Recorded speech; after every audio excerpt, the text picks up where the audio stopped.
On a cold night in March 2010, Dublin's Players' Lounge was packed with football fans, unwinding after a local match. Laughter, music, and the clinking of glasses filled the air. But in a matter of seconds, the pub was transformed into a war zone. From the shadows, a figure dressed in black emerged from a waiting car, twin pistols glinting in the streetlight. Without a word, he opened fire. Bullets tore through the windows and walls, spraying glass and panic across the room. Patrons dove for cover, screams echoing through the chaos. By the time the gunman fled, leaving the stench of gunpowder and terror behind, 4 people lay bleeding. Among the injured was Brian Masterson, a young man with no ties to organized crime, a bystander caught in the crossfire of a feud he had nothing to do with. The attack stunned Dublin, not as another gangland hit, but as an assault on a public haven, executed with military-style precision and reckless disregard for lives. Detectives knew this wasn't the work of amateurs. It bore the hallmarks of the Wilson brothers, a family name already whispered in Dublin's underworld. What no one knew that night was that the Players' Lounge attack would mark the beginning of the Wilsons' downfall, a violent prologue to a saga of betrayal, blood feuds, and the collapse of one of Ireland's most feared criminal clans. Welcome to Crime Pulse. If you're new and craving UK underworld truths, hit subscribe, like, and ring the bell. Join our community unraveling the cases that won't die.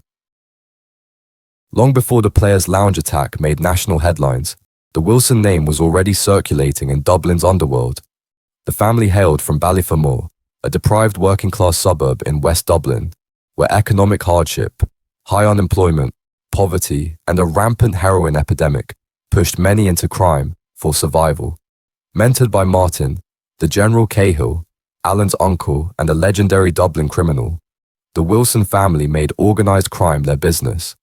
Cahill's audacious 1980s heists, like the £2.5 million O'Connor's jewelry robbery and the Byte art theft, captivated Ireland. Gunned down by the IRA in 1994, his death left a void in Dublin's criminal underworld. This spurred the Wilsons to build their own empire in the 2000s, inspired by Cahill's fearless defiance, but lacking his strategic finesse. They fueled a new era of gangland violence, with blood loyalty and ruthless ambition. At the head of the family stood his nephew, John Wilson, the eldest and a stabilizing force in their operations. As the patriarch, John was old school, direct and violent when necessary, but calculated to minimize risks. By the early 2000s, he was deeply involved in logistics for hits, such as providing getaway vehicles for the 2001 murder of Simon Doyle in Crumlin. In the mid-2000s, John expanded into protection rackets, extorting local businesses in Ballyfermot pubs and estates with threats of arson or beatings, and drug distribution networks smuggling heroin and cocaine worth millions. His commanding presence earned respect from allies, but instilled fear in rivals, making him a key player in Dublin's emerging gangland hierarchy. His younger cousin Alan was a stark contrast, hot-headed and reckless, thriving as an enforcer in the shadows of more powerful figures like the Kinahan Cartel. In his 20s, Alan built a reputation for taking on any job, no matter the danger, including debt collection with brutal beatings or drive-by warnings. His hunger for notoriety and quick trigger finger made him a go-to hitman for the Kinahans, who were rising as Ireland's dominant drug importers, controlling routes from Spain and South America. But Alan's impulsiveness often clashed with the cartel's structured operations, foreshadowing future tensions. Another cousin, Eric, looked beyond Dublin early on. Drawn to Spain's Costa del Sol, dubbed the Costa del Crime for its haven of Irish fugitives, he established himself as a contract killer in the European underworld. In February 2008, he was suspected in the assassination of Dublin gangster Paddy Doyle in Estepona, a brazen daylight shooting amid a drug turf war. The following year, Eric was linked to the double murder of drug dealer Michael Rowley Cronin and his associate James Maloney in central Dublin.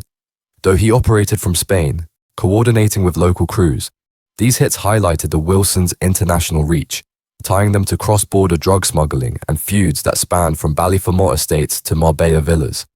Then there was Keith, quieter and less flamboyant than Alan or Eric, but equally lethal.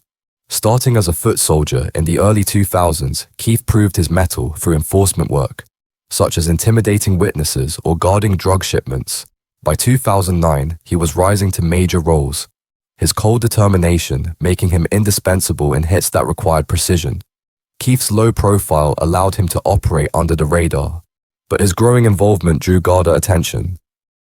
By the end of the 2000s, the Wilson family had solidified as a fixture in Dublin's criminal ecosystem, with graffiti tags like Wilson Crew scrawled on Ballyfermot walls as warnings to rivals. Whispers in local pubs and housing estates linked them to unsolved shootings and disappearances, fueling fear among residents who avoided crossing their paths, their unyielding loyalty to one another, and their role as muscle for the Kinahan Cartel, helping secure drug territories against emerging threats like the Hutches, made them valuable in a gangland chess game teetering toward all-out war. But their ascent bred enemies. Rival crews, including dissident Republicans and Hutch associates, watched them warily, while Garda detectives from the Serious Crime Unit tracked their movements with increasing surveillance. In Ballyfermot, community leaders decried the violence spilling into everyday life, with families locking doors early amid rising shootings. Beneath the surface, the first cracks, internal paranoia and over-reliance on Kinahan backing, were forming. As 2010 dawned, the Wilsons were poised to step into the spotlight with unprecedented violence. According to Garda reports, the Players' Lounge shooting on July 26, 2010, marked a violent escalation in Dublin's dissident Republican feuds, with drug turf disputes at their core. Court records suggest the attack targeted three men tied to dissident factions, possibly over a retaliatory grudge or control of extortion rackets. But the plan misfired, striking bystanders instead.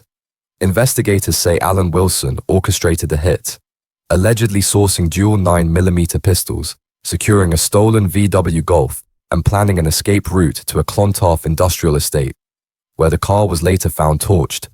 At 10:17 p.m., per witness statements, a masked gunman fired 8 shots through the Fairview pub's windows, shattering the lively atmosphere of Shelbourne FC fans unwinding after a match. 4 innocents, dock worker Brian Masterson, Wayne Barrett, Austin Purcell, and Shane Mulhall, were wounded, with hospital records noting Masterson's life-altering brain damage, which cost him his livelihood and strained his family. The Irish Times, citing local outrage, branded it "gangland madness spilling into safe spaces," while Garda's Serious Crime Unit vowed a crackdown, intensifying surveillance on suspects. Alan Wilson's name surfaced early, per investigators, his profile matching the attack's methodical execution and reckless disregard for crowds. The Players' Lounge incident wasn't isolated, but part of a bloody 2010 that saw the Wilsons tighten their grip on Dublin's underworld, bolstered by alleged ties to the Kinahan cartel amid rising drug wars. Weeks later, court documents implicate Keith Wilson in the August 2010 murder of Daniel Gaynor, a real IRA associate, gunned down in front of his family on a fingerless street. Garda forensic reports state Keith's DNA, found on cigarette butts discarded near a Garda station, matched evidence from the gun, gloves, and cap, a 1 in billion error that unraveled his precision. Community leaders, per local news, highlighted Gaynor's family's trauma, fueling calls for justice.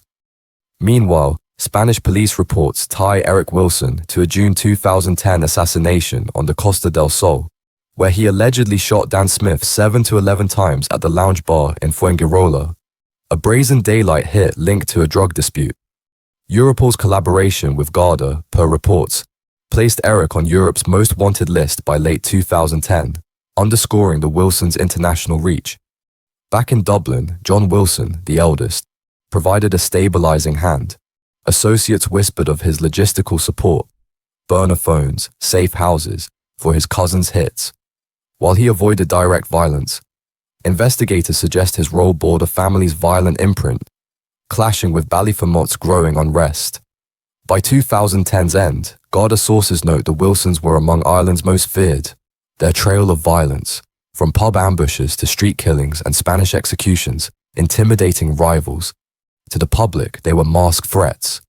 To Hutch and Republican foes, unpredictable forces. In Fairview and Finglas, Community reports describe residents avoiding pubs, while Garda surveillance intensified, per official briefings. Yet, as court records reflect, blood-built power rarely endures. As 2011 loomed, cracks, from forensic slips to growing enemies, began to surface, testing the Wilsons in unforeseen ways. By 2011, the Wilsons' reign in Dublin's underworld began to falter, their violent past drawing relentless scrutiny. The first blow hit Keith Wilson, whose 2010 murder of Daniel Gaynor in Finglas led to a life sentence. Forensic evidence tied to the gun, gloves, and cap proved damning. While Gangland valued reputation, courtrooms demanded hard evidence, and Keith's conviction exposed the Wilsons' growing vulnerability, tightening the justice system's grip on their operations. While Keith recklessly moved, John Wilson, the eldest, fought to hold their influence in Ballyfermot's volatile streets. Known for his calculated approach, he provided logistical support for the clan's activities.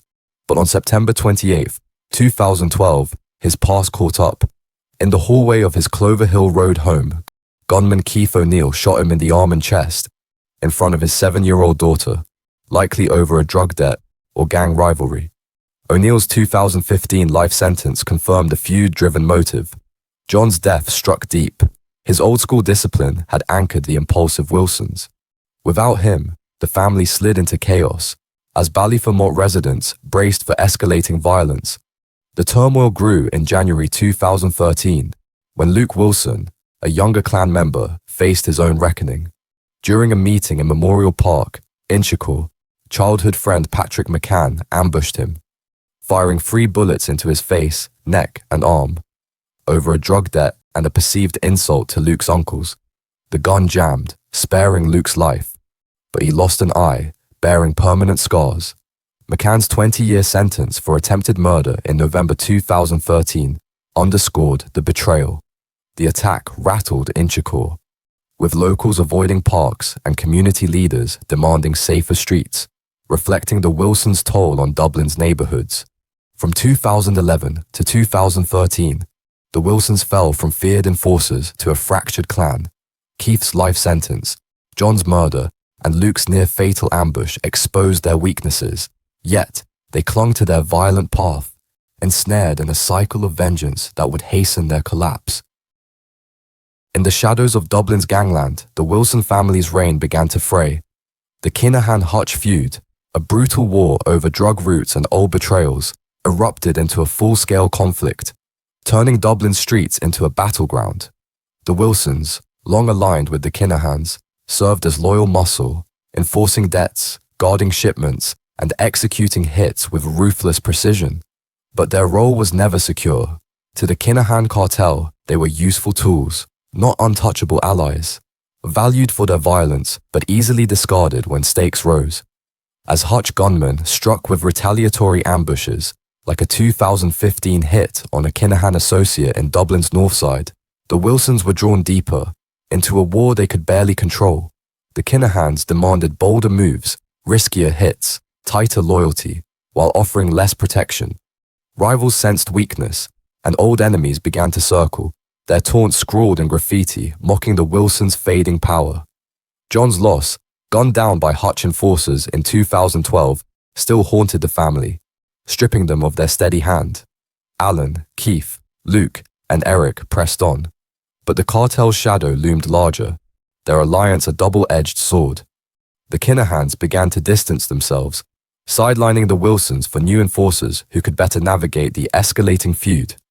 A botched 2015 drug deal, blamed on Alan's recklessness, cost the cartel thousands and eroded their trust, leaving the Wilsons exposed to Hutch reprisals without backup. Whispers in the underworld grew louder. The Wilsons were no longer essential, their loyalty a liability in a war where alliances shifted like sand. Still dangerous and feared, they were, for the first time in years, vulnerable. And in Dublin's brutal gangland, vulnerability was as good as a death sentence. In November 2017, the Wilsons' violent history finally caught up with them. Whispers of a planned assassination reached the Garda, triggering a covert operation that would shatter what remained of their grip on Dublin's underworld. The target was Gary Hanley, a Hutch-aligned figure marked for death in the Kinahan-Hutch feud, a hit meant to prove the Wilsons' fading relevance to their Kinahan allies. Intelligence pointed to Alan and Luke Wilson as the plot's architects, their movements shadowed by Garda surveillance units. For weeks, officers tracked the brothers through Dublin's rain-slicked streets, their hidden cameras and wiretaps capturing every step, every whispered plan. The Wilsons, unaware, believed they were untouchable, their arrogance blinding them to the net tightening around them. When armed Garda officers swooped, the evidence was overwhelming, shocking even seasoned detectives. Cars fitted with trackers, escape routes mapped with chilling precision, and weapons stashed in a Northside safe house revealed a meticulously planned hit. But the Wilsons had been outmaneuvered. The Garda's Operation Hybrid, a relentless campaign against gangland networks, had recorded not just their logistics, but their conversations. On those tapes, Alan's voice rang clear, boasting of past exploits, including the 2010 Players' Lounge shooting, a reckless admission of a crime detectives had long suspected, but never pinned on him. His words, laced with bravado, became the noose that choked the family's legacy. Luke, still bearing the scars of his 2013 ambush, was caught alongside Alan. His role in the plot, another chapter in a life scarred by violence. For Alan, the moment marked a bitter turning point. His reputation as a feared enforcer, once his greatest asset, now a liability that handed the Garda their case. The arrest sent shockwaves through Dublin's underworld. The Wilsons, once men who could spray bullets into crowded pubs or stalk enemies through shadowed backstreets, were now prisoners, undone by their own recklessness and cracks in their inner circle. The Hanley plot wasn't just another gangland scheme, it was the final blow. In 2017, the Wilson brothers' empire collapsed in plain sight, their name reduced from a symbol of fear to a cautionary tale. From that moment, their downfall was irreversible, their legacy buried under the weight of betrayal and the Garda's unyielding pursuit. The 2017 arrests marked the beginning of the end for the Wilson family, their empire unraveling in courtrooms that replaced the pubs and streets they once ruled. Convictions piled up, and prison cells became their new reality, each brother facing a reckoning for a life steeped in violence. Alan Wilson, once Dublin's most feared enforcer, was handed a heavy sentence for orchestrating the Gary Hanley assassination plot. Behind Mountjoy's concrete walls, his temper flared in cell block brawls, his name mocked in graffiti scrawled by rivals. He clung to his persona, snarling threats to maintain control, but prison stripped away his power. Without weapons or the street's fear, Alan was just another inmate. Dangerous, but no longer untouchable. His bravado, a fading echo of the terror he once inspired. Keith Wilson, ensnared years earlier by a cigarette butt's DNA in the Daniel Gaynor hit, was already serving time. Unlike Alan's defiance, Keith adapted quietly, earning a model prisoner label from guards. He moved through routines with a stoic calm, but no good behavior could erase the blood-soaked path that led him there. In the silence of his cell, the weight of his lost empire pressed heavy, a stark contrast to the ruthless reputation he'd built outside. Eric Wilson's fate unfolded far from Dublin. His 2010 killing of Dan Smith on Spain's Costa del Sol had caught up with him, and by 2014, a Spanish court locked him into a 23-year sentence. Eric, who carved a niche as a contract killer in Europe's underworld, was now caged, his international ambitions reduced to memories in a foreign cell. Removed from Dublin's chaos, he was powerless to stem the unraveling of his family's name, his isolation a bitter mirror of his brother's struggles. Luke Wilson, scarred from his 2013 ambush, carried his wounds into prison. The physical and mental toll sharpened his edges, fueling clashes with inmates who taunted him as a fallen Wilson. Every threat whispered in the yard reminded him of enemies still hunting him beyond the walls. His survival a fragile thread in a life defined by feuds. For Luke, prison was not just confinement, but a daily battle to hold on to what little remained of his identity. By the early 2020s, the Wilsons, once a rising force aligned with the Kinahans, were scattered across prisons in Ireland and Spain. Their graffiti lingered on Dublin's walls, their names whispered in pubs, but their power was broken. The family that once terrorized the city with bullets and fear had become a cautionary tale, their legacy eroded by arrogance, costly mistakes, and the betrayal of allies who abandoned them. In the cells where they now lived, the Wilsons faced not just punishment, but the stark truth: their reign was over, leaving behind only scars on the city and the lives they shattered. By the 2020s, the Wilson name, once a chilling whisper in Dublin's underworld, had faded to a hollow echo. No longer the feared enforcers who sprayed bullets into crowded pubs or stalked rivals through shadowed alleys. They were now inmates, scattered across prison systems in Ireland and Spain, their influence eroding with each passing year. The Kinahans, their once powerful backers, had severed ties without a backward glance. In the cartel's cold calculus, loyalty was business, not brotherhood, and the Wilsons, burdened by convictions and relentless Garda surveillance, had become liabilities. Cut loose, the family stood exposed, their protection gone. On Dublin streets, enemies grew bolder. Old feuds reignited, and unpaid debts fueled scorn. Rivals who once cowered now mocked their fall, defacing the Wilsons' graffiti with taunts that marked their empire's collapse, reduced to faded scars on city walls. For the communities they scarred, the Wilsons' legacy was not power, but pain. Innocent lives, like Brian Masterson, whose life-altering brain damage bore the cost of their feuds. Families were torn apart, neighborhoods gripped by fear, the echoes of gunfire lingering in Dublin's estates. The Wilsons had risen swiftly, their violence carving a brutal path, but their fall was just as merciless, undone by arrogance, betrayal, and the slow grind of justice. Today, their story stands as a grim warning in Dublin's Gangland. Power built on bullets vanishes as fast as it's won, eroded by mistakes and the weight of time. The Wilson brothers, once teetering on the edge of underworld dominance, are now a broken family, their empire dust, their name an inevitable decline. What do you think of this case?